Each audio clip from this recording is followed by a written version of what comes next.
he was such a nice boy. Or in this case, she was such a nice girl. That's the narrative that could have been spun, and things could have quickly got out of hand had it not been for some very important police body cam footage that we're going to look at today and analyze. And not only do I want to look at that footage, I want to talk about what I believe is the underlying issue here, and it all stems from you know who, unfortunately. So we're going to get into all of that, and of course I want to hear your opinion. No matter if you agree, disagree, doesn't matter. Let me know what you think down below. Let's go and get into it. This actually happened in Fairfax, Virginia, where Officer Peter Liu was responding to an apartment complex for a wellness check, and this is how it went down. Keep in mind it's going to be heavily edited because of YouTube's that's their policies, not mine. If you want to watch the unedited version, it'll be on Headshot Nation. Apologies for that.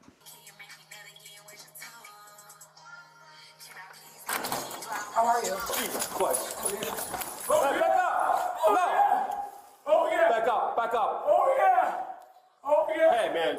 I got nothing to do it. Please back up. Oh, yeah! Back up! Oh, back up! Back up!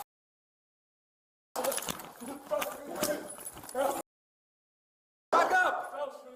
So as you can see, that escalated very quickly. It went from knock at the door, identify, slam the door in his face. A little over 2.5 minutes later, she opens the door again, and she instantly starts slashing at the officer. Now, at this point, he backs himself into a corner, right? There's nowhere else to go, and it's just unfortunate, right? He's trying to get as much distance as he can. This woman is 6'5". She used to play basketball for Georgetown University. That's going to come up here in a little bit too. And so she's like towering over this dude, and she's still coming out at him with a knife. And when you freeze frame some of these images, it's actually quite disturbing. It's also disturbing knowing that she was a trained mental health professional. Of course, he fires. They try to administer CPR and all that whenever the responding officers, EMS, get on the scene, and they were unable to save her. Now, the women's basketball team, or Georgetown University, you know, they posted that they were saddened to hear of the tragic news of the loss of Sydney Wilson, right? And anytime any one of these things happen, I don't think any one of us want to see somebody lose their life. But the perspective is that she lost her life unjustifiably, and that's where the problem comes in. But it is the way the media reports on these things that causes outrage in the first place. Growing outrage tonight after an unarmed African-American teenager was shot and killed by police in the St. Louis suburb of Ferguson, Missouri. We've seen this for years and years and years. It's almost like rage baiting, but instead of like people just going back and forth on the internet, you have rage baiting to the point where people get misinformation, real misinformation, and then they go to the streets, they start rioting, looting, all that. I'm not making excuses for that behavior, by the way, but I'm just saying how it normally plays out. It's like shooting, and then outrage, looting, burning cities, blah, blah, blah, and then the dust kind of settles, and here we are, and the media is like, oh, geez, hey, by the way, here's some body cam footage, you know, and yeah, it turns out the officer was in the right a lot of the times. Not all the time, but a lot of the times they do end up being justified, and it's not officers, right? What we've seen in Kenosha with Kyle Rittenhouse, right? He was made out to be some kind of evil perpetrator, almost, that went looking for a fight until it comes out in trial that, hey, actually, he's innocent. They found him innocent. One of the more egregious ones, in my opinion, is one like Michael Brown, right? Where you had people straight up telling the police, hands up, don't shoot. Where then you had other witnesses, you know, how many dozens of witnesses there were. You had other witnesses saying, no, his hands were never up. He was actually rushing towards the officer. This started, I mean, just crazy amounts of, again, rioting, looting, all of that stuff in the streets. It created these chants that they carried on from politicians to the NFL, and everybody in between was getting in on this. And it turns out the officer was in the right. Nobody comes back, though, and apologizes for that or says, dang, we were wrong. As a matter of fact, they still spew it to this day. I'll show you this here in a minute, revolving around Michael Brown. And you're hearing the explosions from inside of some of those places. Just to give you context, I don't want you to give you the sense that the entire city of Ferguson, that there's chaos, lots of areas are calm, people are inside, and that is really what we have been witnessing. What? Bro, what are you talking about, man? You know, it's like media malpractice or something. You know, where they're spinning up these stories, they're handing out these stories without all of the facts present. They're just going off of what they believe are credible witnesses before any of them have been vetted and understand like who you're talking to, right? People get very confused when things like this happen. That's why you never talk to the police initially whenever you have like a self-defense situation, because all this stuff is like trying to process and you don't want to say the wrong thing. And yet they brought these people in with Michael Brown and they were literally telling them lies and treating it as truth, and they were adding fuel to the fire. That's what could have happened with Sidney Wilson.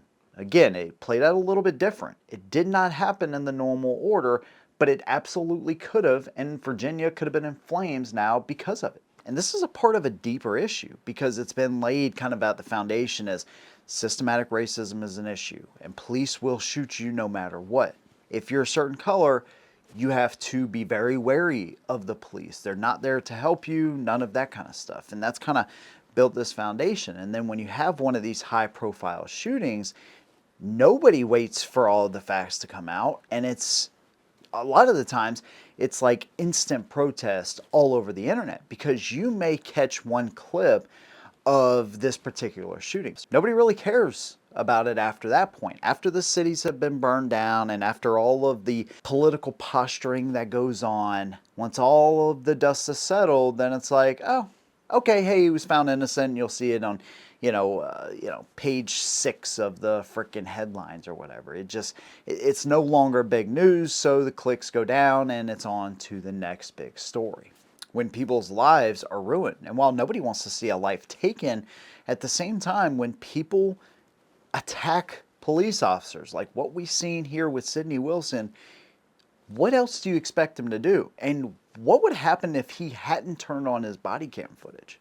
You know, a lot of police agencies have kind of turned to, what Fairfax does, according to their chief of police, and that, they try to send like a co-responder. So somebody that is trained in de-escalation and mental health awareness, right? Somebody that has that kind of training that can hopefully de-escalate with the police officer so nobody gets hurt. But he said, hey, if there was a co-responder that came with Officer Liu, they could have been in a really bad position there, right? So it's actually a good thing they didn't go. They were actually on another call.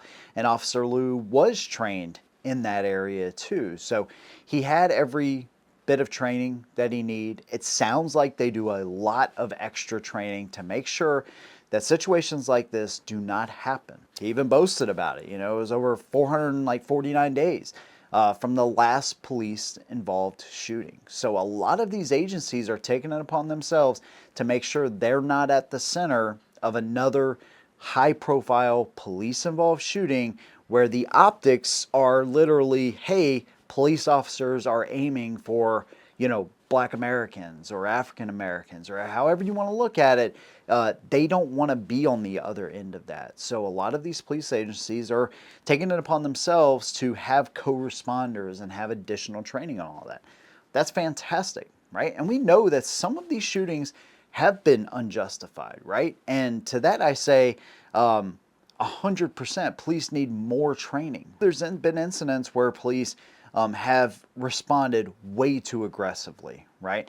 And those are things that I think we should all be willing to call out as well. When the police shoot somebody unjustifiably, they should have to pay for those crimes that they've committed against somebody, right? That is not, just because you see things one side and you could say, hey, I support the police. I think they do a pretty good job overall. I have some issues with the way they conduct some things, but overall I support what they do. You can still also call a bad egg, and there are some bad eggs when it comes to police officers, but you're going to have that in every profession, from doctors to home builders, from mechanics to welders. There's going to be a lot of great ones. There's going to be some bad apples out there as well. Of course, social media has led to this, right? It's been kind of at the center of it, along with some politicians that continue to tell people you are oppressed, period, right? And anytime something like this happens, it automatically is the officer's fault, right? It's never the person, it's always somebody else's fault. And this is a problem that stems in all facets of American society today, unfortunately. And there is one political side that will continue to spew this.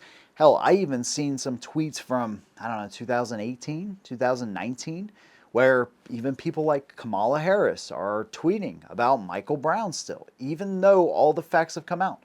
And the police officer's life ruined, but he was still found to be innocent with forensics evidence, and still these politicians are tweeting about Michael Brown to this day. This false narrative continues to be pushed, and so many are talking about misinformation on the internet.